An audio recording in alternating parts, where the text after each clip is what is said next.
Hi, hello, and welcome to StarTrenz. This series is going to be super exciting as we are going to talk about top interview questions, and I have also prepared some sample answers for you. This is just part one as I have compiled a lot of questions and they are purely from my own experience, both as a person facing an interview and me conducting interviews. I will also give you few tips along the way.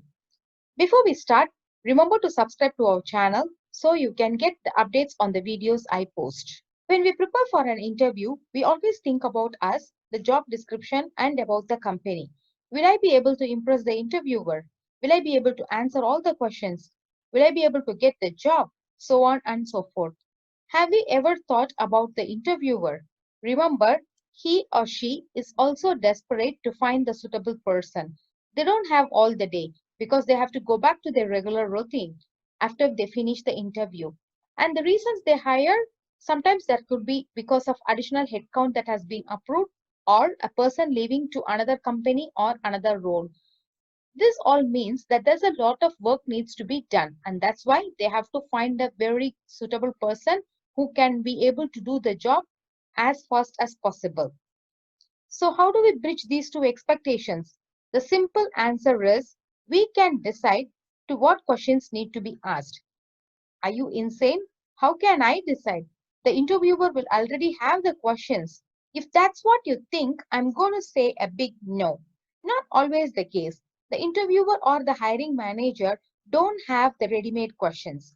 They have some key expectations in their mind, and if they are able to see them in us, then we will be shortlisted for the next interview or will be offered the job.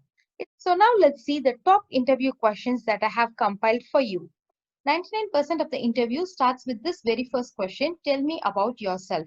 The reason why they ask, in spite of them having our resume, is they want to understand how we are able to sell ourselves. Is what we have stated in the resume versus what we tell now, is it in line?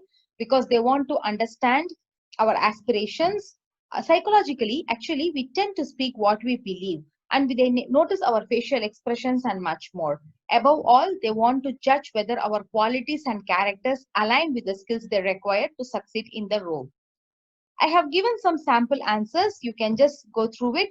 But again, it's just a sample. You need to think about how you want to explain yourself.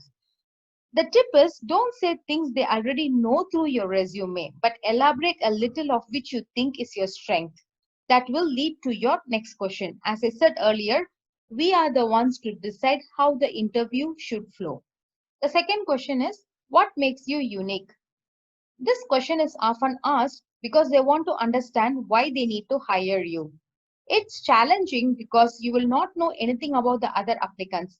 Yet, by addressing why your background makes you a good fit, will help to let your interviewer know your traits and your qualifications. Again, I have given one or two sample answers. You can run through it. The tip here is make sure your unique character is a reflection of oneself.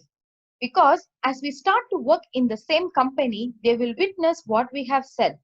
Of course, if we have lived what we said, then it will turn to our favor. If not, it will create a distrust. So the third question, why do you want to work here? They want to know if you are really interested in the company and you took time to do some research about the company. This needs a little bit of homework and you learn about the company's products, services, mission, history, and many more. So the very first sample answer is definitely from my experience. This is what I replied to them years before when I joined Procter& and Gamble. And I have given some other sample answers also. That's a tip or even a trap, I would say. Don't state things that you are not sure about. Example, if you have ever mentioned that you are interested in stock exchange, it's very much likely that they will ask you what is today's stock price for our company. So don't be over smart. If you're really interested in stock exchange, better do some kind of a small research about the company's stock price, why it has gone down or gone up, or recent few tidbits about the company's stock news. Fourth question, describe a perfect company. This is a question I love, and sometimes I do ask this question also because it's a tricky question. Though the question sounds like it's about the company, no, it's about you. What is your expectation of a perfect company? So think before you answer. If this question is asked to me, my reply would be, I think no one is perfect, and same goes to any organization as well.